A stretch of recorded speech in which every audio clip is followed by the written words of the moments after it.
to Sudha's Kitchen Recipes. இன்னைக்கு நம்ம அரைச்ச ரசம் செய்ய போறோம். எப்படி செய்யலாம்னு பார்க்கலாமா?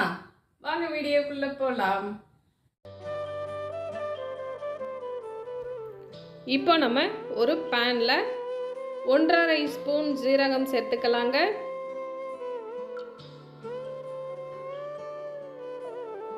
1 ஸ்பூன் முழு மிளகு சேர்த்துக்கலாங்க.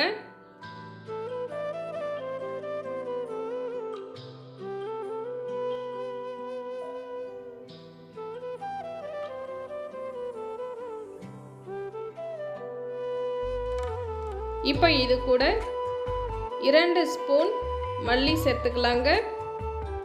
முழு மல்லி.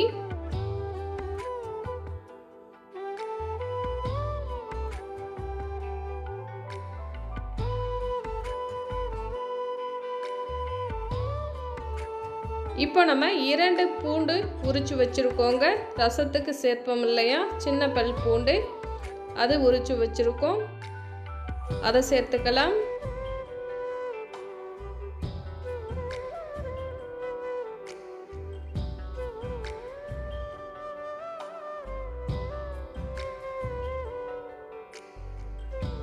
இப்போ மிளகாய் வற்றல் 1 மட்டும் சேர்த்துக்கலாங்க. இப்போ ஸ்டவ் ஆன் பண்ணி பேனை வச்சுருக்கோங்க. லோ ஃப்ளேமில் இது எல்லாத்தையும் நல்லா வறுத்து எடுத்துக்கலாம்.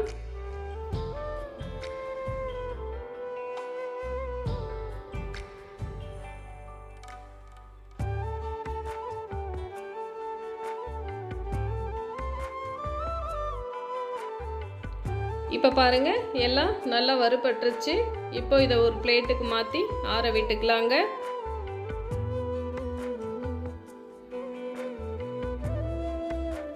இப்போ நம்ம வறுத்தது எல்லாமே நல்லா ஆறி வந்துடுச்சுங்க. இப்போ இது கூட கொஞ்சமாக மஞ்சள் தூள் சேர்த்துக்கலாம். 1/4 ஸ்பூன் பெருங்காயத்தூள் சேர்த்துக்கலாங்க. ரசத்துக்கு தேவையான அளவு உப்பு சேர்த்துக்கலாம். இப்போ இதை ஃபஸ்ட்டு நம்ம மிக்ஸி ஜாரில் சேர்த்து ஒரு ஓட்டு ஓட்டின பிறகு தக்காளி பழம் சேர்த்து நல்லா நைஸாக அரைச்சிக்கணுங்க.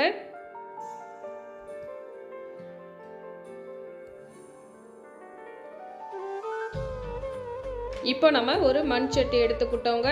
அதில் ஒரு பெரிய நெல்லிக்காய் அளவு புளி ஊற வச்சு வடிகட்டி எடுத்துருக்கோங்க. அதை சேர்த்துக்கலாம். இந்த ரசத்துக்கு நம்ம தாளிப்பெல்லாம் சேர்க்க மாட்டோங்க. அதனால் மண் சட்டியிலேயே ரசத்தை கலந்து வச்சுருவோம். இது போல் நல்லா நைஸாக அரைச்சி எடுத்துக்கணுங்க. இப்போ புளி கூட நம்ம அரைச்ச மசாலாவும் சேர்த்துக்கலாங்க. ரசத்துக்கு தேவையான அளவு தண்ணீர் சேர்த்துக்கலாம்.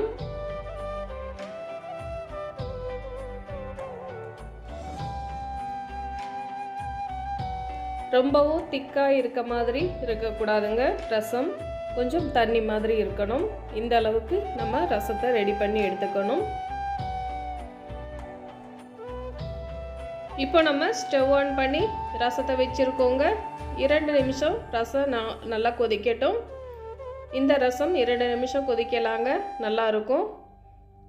இப்போ லாஸ்ட்டாக நம்ம மல்லித்தழை சேர்த்துக்கலாம்.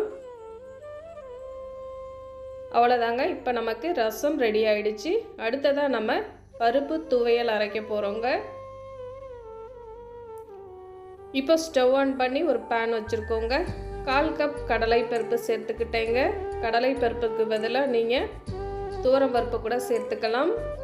இப்போ கடலை பருப்பு சேர்த்துருக்கோம். அது கூட 4 வற்றல் மிளகாய் சேர்த்துருக்கோங்க.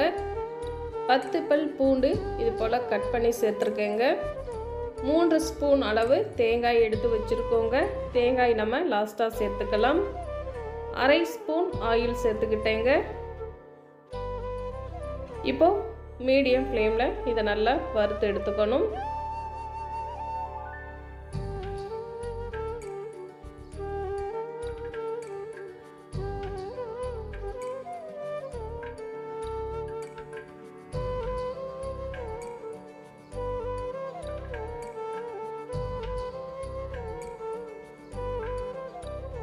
இப்போ கடலை பருப்பு நல்லா செவந்து வந்த பிறகு இப்போ நம்ம தேங்காய் சேர்த்துக்கோங்க. தேங்காய் நல்லா ஹீட் ஆனால் போதுங்க, ரொம்ப வதக்க தேவையில்லை.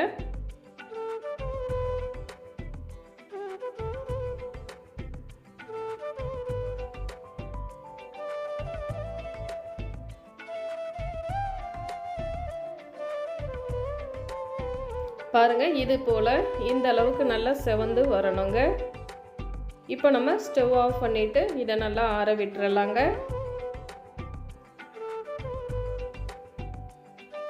இப்போ நல்லா ஆறின பிறகு மிக்ஸி ஜாரில் சேர்த்துக்கிட்டோங்க. இது கூட கொஞ்சமாக உப்பு சேர்த்துக்கிட்டோம், கொஞ்சமாக பெருங்காயத்தூள் சேர்த்துக்கலாங்க.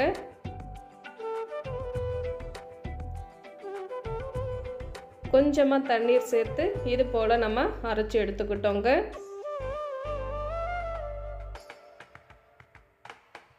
இப்போ நம்ம சூடான சாதம் எடுத்துருக்கோங்க.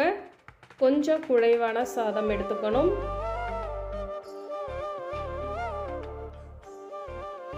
இப்போ நம்ம நல்லா சுட சுட சாதம் எடுத்துருக்கோங்க. அது கூட நம்ம ரசத்தை சேர்த்துக்கலாம். கொஞ்சம் அதிகமாகவே சேர்த்துக்கணுங்க இந்த ரசம், அப்போ தான் நல்லா டேஸ்ட்டாக இருக்கும்.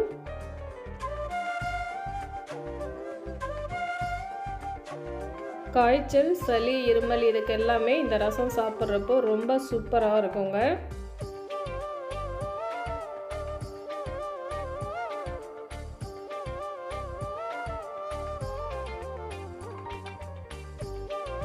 இப்போ நமக்கு அரைச்ச ரசம் ரெடி ஆயிடுச்சுங்க. ட்ரை பண்ணி பாருங்கள். தேங்க்யூ.